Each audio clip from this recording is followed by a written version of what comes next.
Hello and welcome to the National Security Conversation. How does Nepal view the tussle between India and China? Has the high-handedness of the Indian government, most recently in 2015, forced Kathmandu to turn to China? Or have the Nepali politicians always used the China card against India? Does Nepal's turn to China indicate the inevitable end of an Indo-centric view of South Asia? I'm joined by the author of a fascinating new book, All Roads Lead North, Nepal's Turn to China. Amish Mulmi, the author of the book, is a Kathmandu-based journalist and author. So, welcome to the National Security Conversation, Amish. Congratulations on this very, very interesting book. I must say this is a historically sound, politically mature, and diplomatically somewhat provocative sort of a book. Thank you, Happymon, for having me over. It's lovely to be here. So let us begin this conversation with you sort of taking our viewers through the main arguments that you sort of make in the book. What sort of prompted you to sort of write this book, and how did you go about writing this very reader-friendly book, as it were? Okay, so let me go take you through the first thing about what prompted me to write this book. I was in Delhi and I was reading a lot of Nepali history, and I realized that we have a lot of historical material about Nepal's relations with India, both historical during the the British times as well as after post 1950. What I saw was that there was a little bit of a gap in how we saw the North, or how Nepal looked at the North, and that was something that I was genuinely interested in. And then one time when I came back home, there were about 10 of us. We went for dinner to this Chinese restaurant in Tamil, and at that time there was this realization that Tamil, which is this tourist district of Kathmandu, it had transformed. You could see Chinese signs, you could see signs in Mandarin, you could see hotels, Chinese hotels, you could see Chinese cargo companies, Chinese restaurants, Chinese tourists just traveling across. And I was very curious to know what exactly had happened. Because this was all very new to me. And I asked around, and that you knew that the Chinese tourists had started increasing after 2009, and there was a gap before because of the earthquake. But there was this transformation that was happening in Tamil that was visible, but yet not recorded. There was no one who could tell me, okay, this is what exactly happened. And I suppose that was one part of me just being curious about what exactly is this thing called China and Nepal. Everyone's been talking about it, like especially after the 2015 blockade, and there was so many news that Nepal is going towards China and Nepal is drifting away from India. And I wanted to understand how far was that really happening, how much truth was there to such statements. So that is one part of it. As to how I went about writing it, a lot of it, as you know, was to travel. I wanted to go to these border regions. I wanted to go to the Himalayan, these valleys, these trans-Himalayan towns where real transformation was happening because of China. You could see that Chinese infrastructure development on the other side of the border had given Nepalese a sort of an avenue of employment, of business, of, say, a vision that, okay, Chinese investments can transform, like I saw in Raswa, that Chinese investments can transform even Nepal. And I really wanted to capture that emotion on the ground, that what are normal Nepalese expectations and aspirations from China? Right. In your introduction, you write something very interesting, and I'm reading it from your introduction. Post-colonial Indian scholarship on South Asia has traditionally viewed the history of the subcontinent as the history of British subjugated India, only turning its lens towards other nations on matters of security or politics.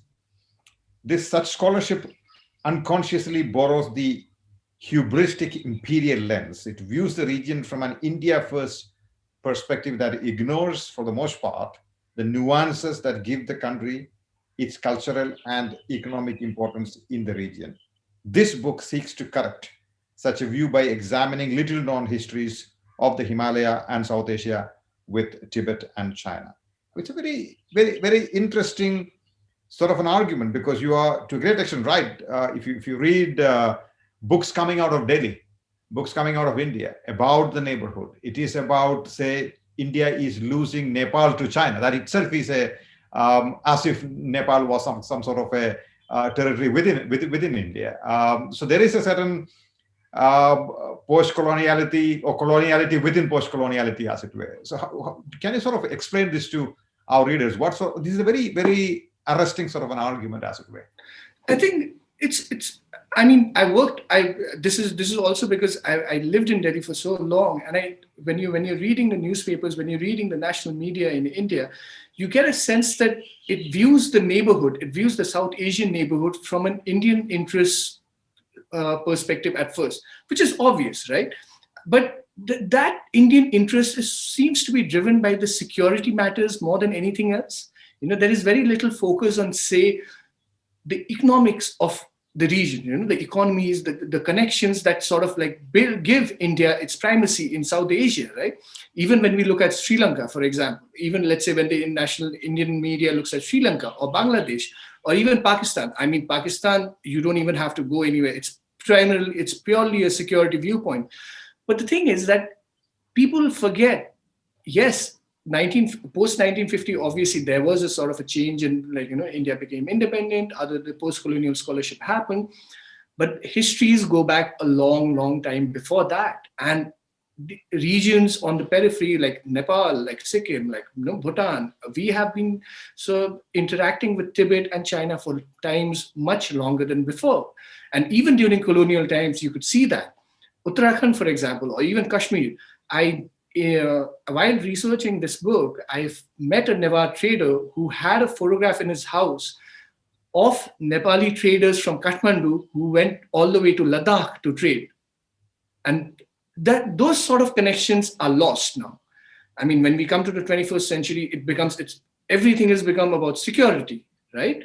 And I think when you're looking from the periphery towards the center, that seems to sort of distort how, let's say, even the center looks at everything else. Over here, I refer to Delhi as the center. And I think if you don't regard the periphery beyond just as a security aspect, you have to go beyond the security perspective to understand why the periphery remains as such, why the periphery has been.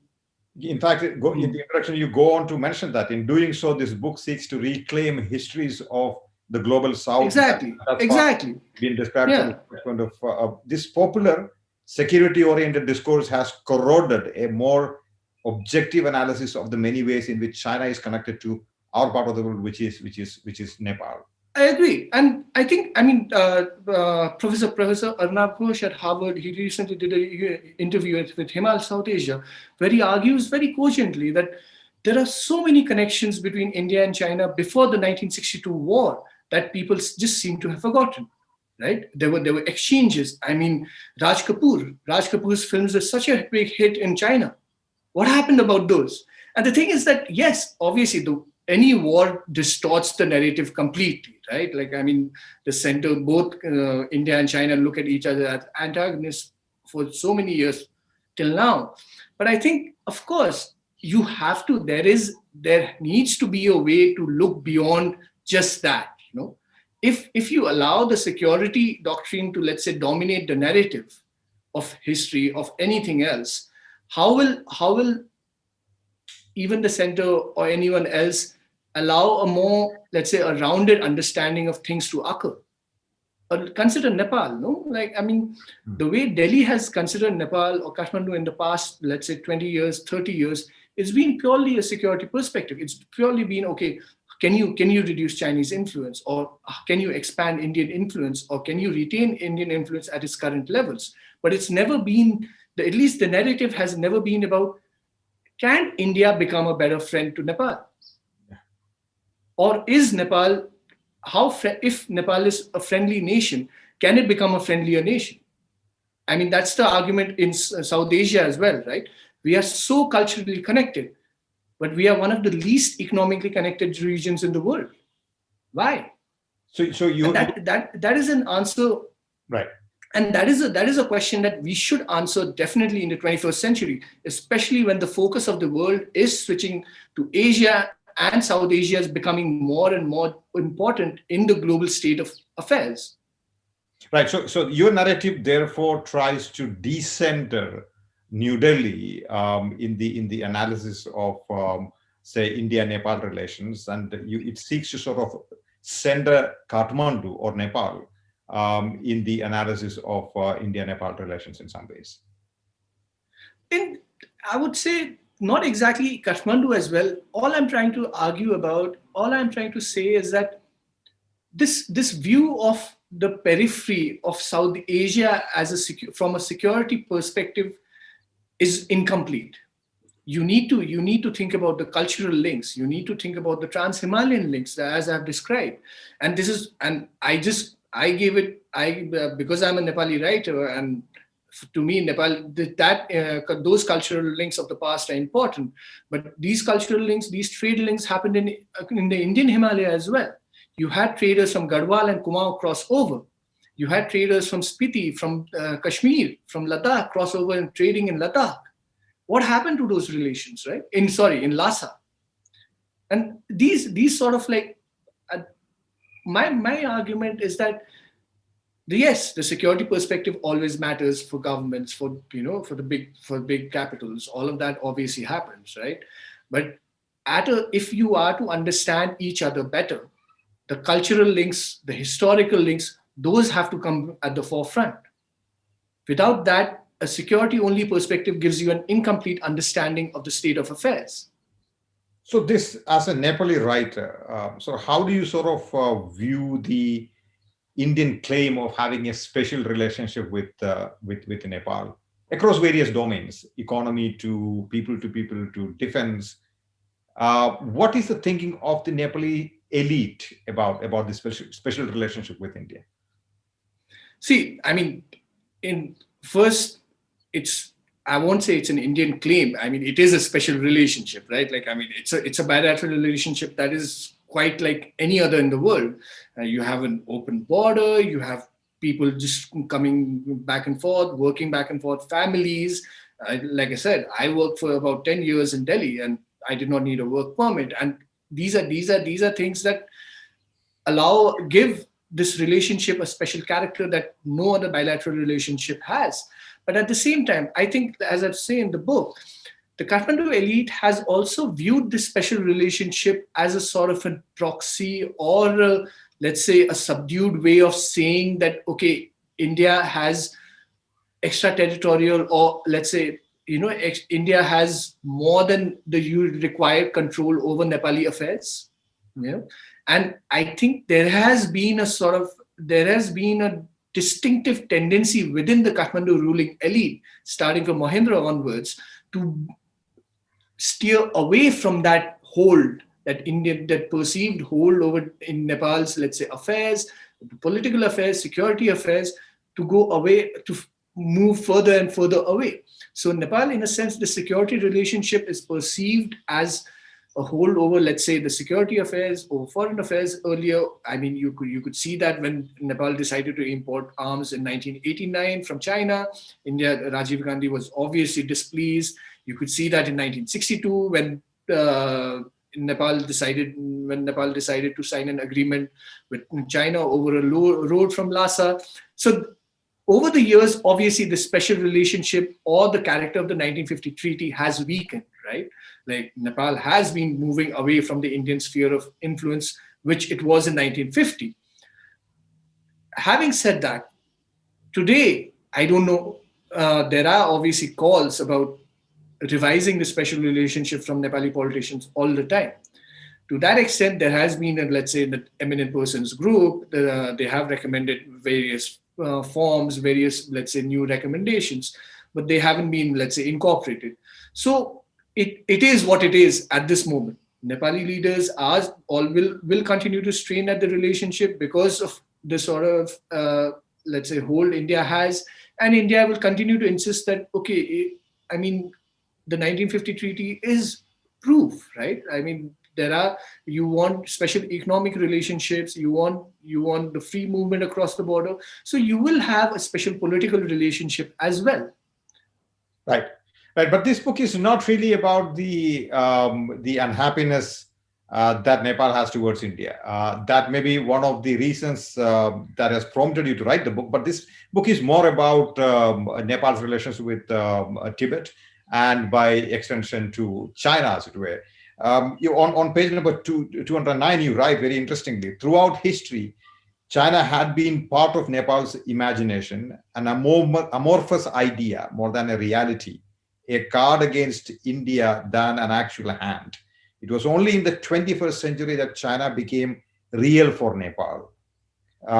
China is many things at once in Nepal today. It's a superpower, it's a beneficent aid giver, it's a friend in need, an essential provider, demanding neighbor, etc., etc. So could you sort of locate this sort of history of Sino-Nepal relations for our viewers? See, I've obviously described the early, let's say, the Tang general Wang Huanse, who traveled to Nepal first as an emissary in the 7th century. But before that as well, you had a Buddhist monk called Buddhabhadra, who went from the Nepali, what is today Kapilvastu, to China, and Fahian. He traveled back with Fahian, and I believe President Xi Jinping had also quoted him and Fahian as two examples, right?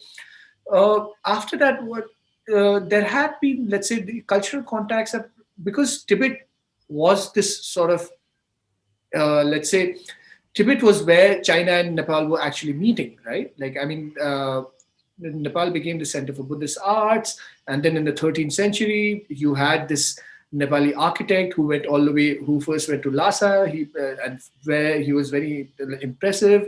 And from there on, he was taken to the court of Kublai Khan, where he built a new pagoda, which still stands. They're called the White Pagoda in Beijing. And he rose to a very, very high position at Kublai Khan's court. And thereafter, contact was very erratic. I mean, Matthew Mosca, the historian Matthew Mosca, writes that in 1792, when the Qings were marching against Nepal, the Qings did not know that the Nepal Valley was no longer ruled by the Malla kings. And in fact, the Gorkha Shahs had conquered it and reshaped the whole political alignment inside Nepal. So that talks about the level of, let's say, exchanges and the level of information that let's say, China had about Nepal, and vice versa, right? Now, post 1792, what you had war, right? You had basically Chinese troops coming in almost about 30 kilometers as the crow flies from Kathmandu, and near this place, there's this town called Nuwakot. So a little above Nuwakot is this place called Betravati, where there's the Trishuli River and the Betravati River sort of like there's a confluence.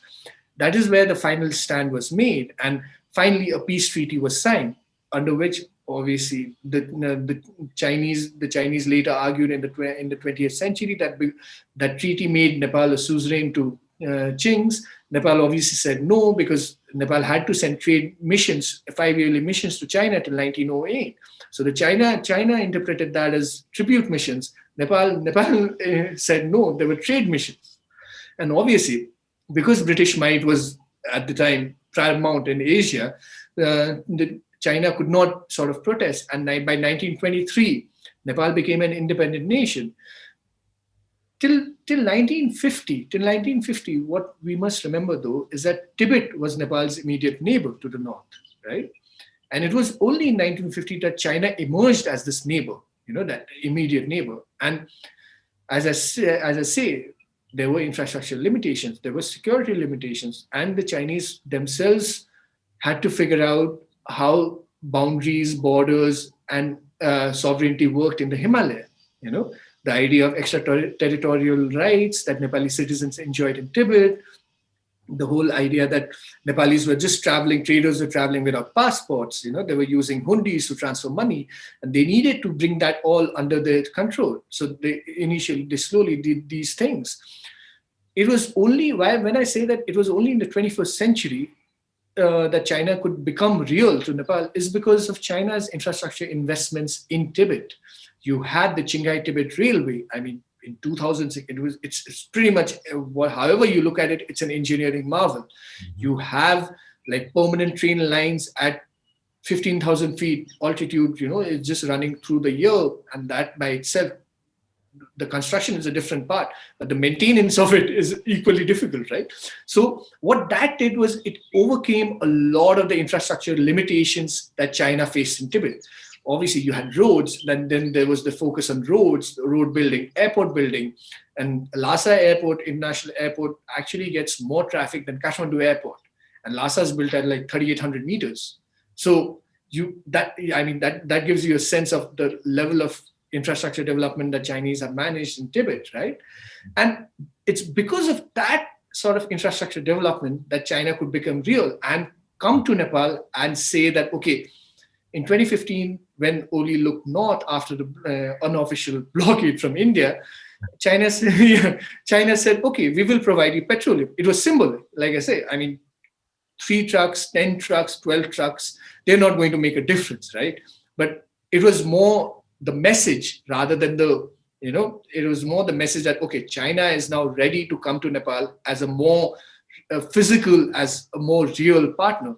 I mean, in 1989, when a similar situation occurred, China advised Nepal to actually make peace with India. It openly, it said it gave moral support, but in its message to the king, it said that our road networks are too poor in Tibet to give you any sort of help, to give you any sort of assistance, and that is revealing in many, many ways. It shows the limits of Chinese policy or Chinese, let's say, what in India it's it's quite known that in Indian narrative it's called Chinese expansionism, or the limits, the Chinese limits in, let's say, the Himalaya, right? And that's an interesting thing to me, because yes, the Himalaya have been perceived as this natural barrier, right? That's this natural, let's say, security barrier, this buffer, but it's no longer true. Yeah. I mean, it's no longer true. And we saw that in June 2020, and we've been seeing that across, let's say, the Himalayan belt. The CPEC corridor is another example of that. The Himalaya is no longer, yeah.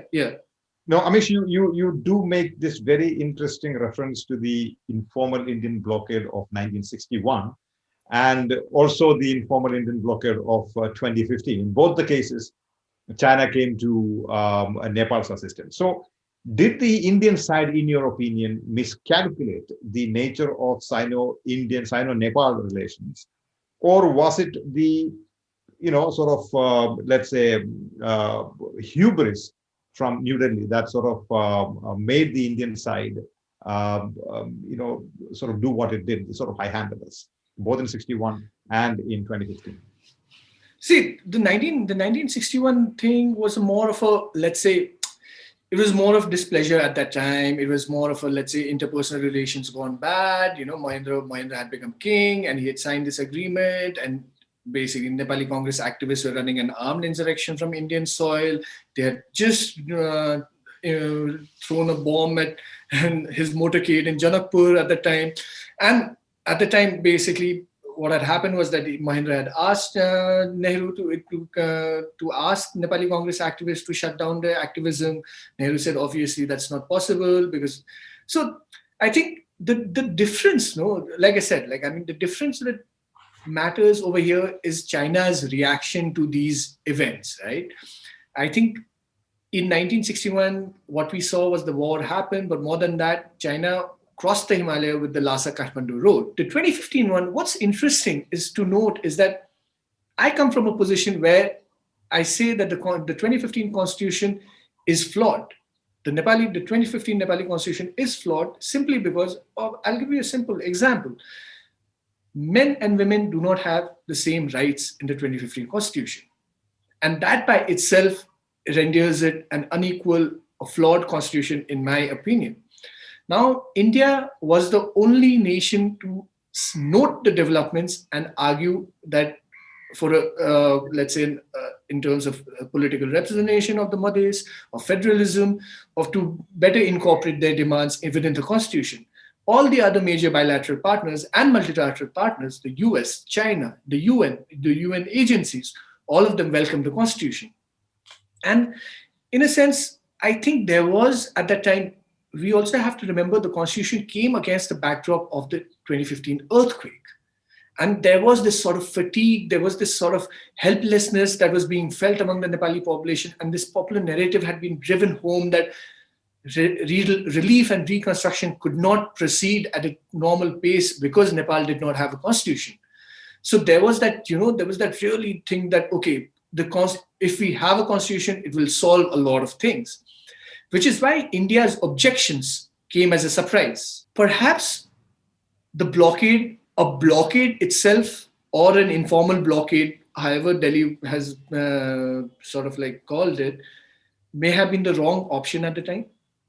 I think it was a gross miscalculation of the level of, let's say, the negative impact that it would have, not on the Nepali political establishment as much as the Nepali people, because it was a population that was just recovering from an earthquake, and it was a devastating earthquake by any sort of like, measure. And I think that is where the miscalculation happened. The Indian decision whoever made the decision may have thought that, okay, the Nepali political establishment would be convinced to incorporate the Indian, let's say, or the Indian demands of better representation and inclusion within the constitution. What the Nepali political establishment did, and then by extension, the narrative was created upon the Nepali public that India wanted to force a constitution that they wanted down our throats. Right, and that sort of narrative building, a partisan attempt. The Indian attempt was the and then it essentially became what it. That's my argument. My argument is yes, the Nepali political establishment and the Indian political establishment have always been at loggerheads at some point or the other through the decades, right? I mean, we've seen that in 1970s after Sikkim got annexed by India. We've seen that in 1960s. We've seen that in 1980s. We saw that in 1990s with the Mahakali Treaty. We saw that in 2006 as well. Like, I mean, there was a certain section of population here that said, "Oh, India has this 7-party alliance, this 12-point agreement, all of it has been engineered by India." But the point is that what 2015 did wrong, in my opinion, was that it alienated the Nepali people. And that sentiment, that anti-Indian sentiment, has always been cultivated by the Nepali political establishment. Even though the very Nepali political establishment often sought Indian interference actively or passively. Exactly. So anti-Indianism has become a convenient stick to beat, let's say, India with, to whip up popular sentiment in Nepal, to when you're in the opposition, it's a popular weapon to use against the government. You're basically saying that you are Indian stooges, and Prachanda has done that in the past. Prachanda called the Mahathir Kumar Nepal government in 2009, 2010 of the Indian engineered government. And in December, after the parliament was dissolved, Prachanda was there again. He was asking India to take a moral stand against the dissolution of parliament, because India had a moral, let's say, responsibility because of its role in the 2006 revolution. And you can see these contradictions very clear. I mean, you don't have to go much further than our prime minister, who in 2015 was so anti-India, and like after that he's just been anti-India, and suddenly in 2020 he's become one of India's best friends. I mean, the Z News interview was, what was that, right? So that's my argument, that anti-Indianism is a potent weapon among the Nepali political establishment. The 2015 blockade, however, what it did was it affected the Nepali population, the Nepali people. Interesting. So how that is right? Right, I understand. So how fundamentally has the 2015 blockade transformed the public opinion in Nepal against India, or even the opinion of the Nepali political elite against India? See, the Nepali political elite, as is said, I mean, they've been playing India against China. And now they're playing China against India. They've been using, I mean, the idea that both are cards to play against each other is very, very heavy on the Nepali political elite's mind. But the people, I think, it's interesting, right? Like the Madhesi population, the Madhesi people who were struggling for rights at that time, the rights have not been fully addressed, right? Like, I mean, the queries, the ideas about federal delineation, all of that have not been addressed. But province number 2 is pretty much a Madhesi governed population, and they have been pretty much at loggerheads with the central government. I think one of the most interesting conversations I had was at Korla, which I recall in the book, was there was this boy, and he must have been what? He must have been about like 20 years old, and in 2018 he would have been 20. So I think he would have been about 15. He would have been 14, 15 when the blockade must have happened in 2015. And he told me that if this border opens up properly, the Korla border at 4,600 meters, India will not be able to impose another blockade on Nepal. And that is the sort of idea, that is the sort of filtration that, like, you know, like, I mean, it is not, there is no, I won't say that, like, I mean, come on, we have Indian nationals traveling across Nepal, you know, like, I mean, I don't think there is any animosity towards Indian nationals. There is animosity towards Delhi's politics, you know. There is this belief that Delhi wants to control Kathmandu, by extension Nepal. And I think as that perception has been further strengthened by the 2015 blockade. Yeah, right. Let's come to the Sino-Nepal relations a bit more. Sort of how do you sort of characterize the contemporary state of the relationship, as it were, the people-to-people cooperation, as it were? I mean, you started off by saying that there are cafes, there are all kinds of business interests that China has in Kathmandu. But what has been the state of the people-to-people sort of relationship between China and Nepal? There has definitely been an increase post 2008, I would say, especially post 2008, where I mean, in many ways, China has also expanded on its people-to-people relations across the world, right? And 2013, post 2013, there has been an intense, let's say, I would say, an uptick in the way people-to-people cooperation, people-to-people contact has been highlighted both by Beijing as well as the Chinese embassy here. So the result is what we are seeing now is that there are more and more, let's say, apart from the Chinese businesses, right? There are Chinese cargo companies who are handling, let's say, a business owner I met who he told me that a lot of the clearing agents at Nepali customs, right, are Chinese companies, Chinese cargo companies. Like they've got they've got the sort of license to do that. And you know that it's a very one-sided relationship because the land border has been closed for the past, let's say, 15 months since the pandemic began. And a lot of it is basically China's, let's say, own discomfort at how Nepal has managed the pandemic and all of that. But at the same time, it does not explain why the border has been closed for such an extensive period of time, with traders complaining constantly that there are issues of getting goods across. So I think people-to-people contact at one point of time before, I would say, what we have to also remember is that 2020 has been a remarkable year in many, many ways for China and Nepal. Till, I would say, post 2008, I would identify 3 phases of China and Nepal, right? The first phase is basically 2008 to about 2013, where China sort of comes in, it sort of secures its interests in Tibet among the Tibetan exiles, it suppresses Tibetan dissent in Nepal, and it expands security cooperation and along with a few aid projects, right? 2013 to 2019, we see consolidation. We see a sort of a forward march in terms of pushing Xi Jinping's neighborhood policy vision, in terms of increasing, like I said, people-to-people cooperation, as he said, He's emphasized on that a lot. So you see a lot more tourists coming in, Chinese tourists coming into Nepal. You see a lot more Chinese businesses setting up in Nepal, not just in tourism and cafes and everything, but you see Chinese petroleum projects, exploration projects in a little to the east of Kathmandu. There is a place where Chinese petroleum exploration projects are happening. A lot of Chinese companies own mining licenses here. There are a lot of hydropowers, obviously big. How Amish, how do the Indian and Chinese sort of interests, economic or otherwise, intersect or conflict in Nepal? See, I wouldn't say, I mean, there's the Chinese scale of investment here in Nepal is not to that scale yet that it will, let's say, intersect or conflict with Indian interests.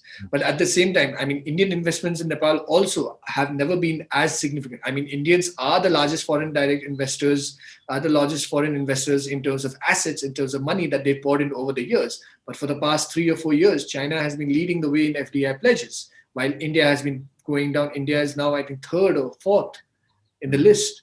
So, and that shows the changing picture, which is what I was coming to. That, like, till 2019, what we see is, till 2019, you had this phase where things were good. Like, there was this uptick of Chinese visitors, of Chinese, let's say, projects, Chinese businesses coming in. And there was this, obviously, that increases people-to-people contact. You had a lot more Nepalis who were going to, let's say, to Guangzhou to, let's say, bring in goods. I met regular people, regular people who were just bringing in, importing mobile phones from Guangzhou, like furniture, things like regular traders, right?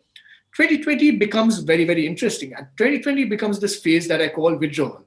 Basically, what happened is that the political sort of outcome of the NCP split, where China sort of miscalculated or underestimated the push and pulls of domestic, let's say, troubles, especially in a democracy.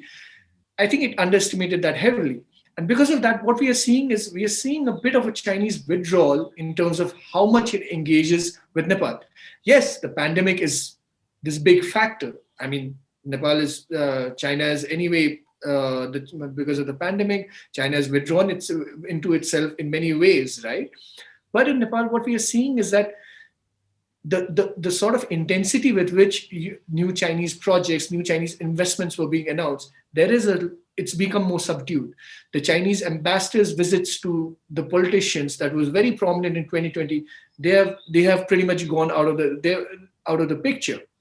What about the worry? Is there a worry in Nepal about the so-called debt trap diplomacy of China? No, not so far. I think, like I said, Chinese investments are just not big enough here in Nepal to think about a debt trap. I mean, like I said, it's the main thing, the worrying thing is the train, right? From the train, the Lhasa to Kathmandu train, or the Kirong to Kathmandu train, we don't have the money to pay for that. That's clear. Nepal does not have the money to pay for that, and so if it's coming, China will most likely have to do it as a grant project. Then I don't know, or in my understanding, I doubt it'll happen only as a grant project. Nepal will have to put in some money in it, and I don't know where that money is going to come from. Right. And here is my final question, Amish. You do write in the book about China's geopolitical use of Buddhism, as it were. What do you mean by that, and what role does Nepal play in this China's geopolitical use of Buddhism? I think it's tied into the larger question about Tibetan Buddhism. Mm-hmm. I think the way, when you talk about Buddhism today, especially Buddhism from, let's say, Asia, yes, the Theravada part is highlighted, but a lot of it is the Dalai Lama's Buddhism, which is essentially Tibetan Buddhism, right? And China is obviously not comfortable with the Dalai Lama and his, let's say, how Buddhism has been, let's say, associated with him. So increasingly what's happening, what we are seeing in Nepal is that China pushes a narrative of Tibet, through the Tibetan geography and, let's say, even history in Nepal, but it does not push it through the Tibetan identity. So what you have is you have exhibitions. You have exhibitions called China's Tibet, right? It's very clearly identified as China's Tibet. You have basically China's Tibet Trade Fair, things like that, right? And within this, Buddhism is an interesting thing, which is what was happening in Lumini for a very long time during the APC that in 2011, when India supposedly had this, India had essentially told Nepal that, okay, China cannot invest so close to the Indian border, allegedly. But I think what we will see is that we pretty much know that there will probably be 2 Dalai Lamas, as there are 2 Panchen Lamas today. I mean, that's in all likelihood, it's more and more, it's looking like that. And there was a recent report by Bloomberg that basically said India was also inquiring within the Tibetan administration as to how it can assist with the next reincarnation of the Dalai Lama or the choice of the Dalai Lama. And China will obviously, there will definitely be conflicting claims over the legacy of the Dalai Lama himself, right? And you see this thing that the Chinese Buddhism, right? Like, it tries to steer away, like at least from what we've seen in Nepal, it tries to steer away from, let's say, the Tibetan variety or the sort of rituals that Tibetan Buddhism sort of has and, let's say, is prominent in India. But there are increasing number of Chinese Buddhist tourists coming to visit Nepal. And they are going to Lumbini, they are going to the stupas here, they are going to there are these sites associated with Padmasambhav. So this is something that does require a little bit more study from the Chinese perspective as well, about how Chinese Buddhists themselves look at, let's say, the Padmasambhav, right? The legacy of the Padmasambhav, or the legacy of what basically Tibetan Buddhism is all about, or Vajrayana is all about. And I think this is a subject that will be more important in the days to come. Right. Because I mean, China today has the highest number of declared Buddhists in the world. That's right. And most of the Buddhist sites are in India and Nepal. So how will it reconcile to that? So I mean, it's a question that my belief is that we will see more on this in the years to come. But this is a developing story, clearly. I mean, China, and India, the whole geopolitical use of Buddhism. I think all of this is a developing story. But once again, congratulations on this fantastic book. Thank you so much. Thank you so much for coming on the show. Thank you, Happymon. A pleasure.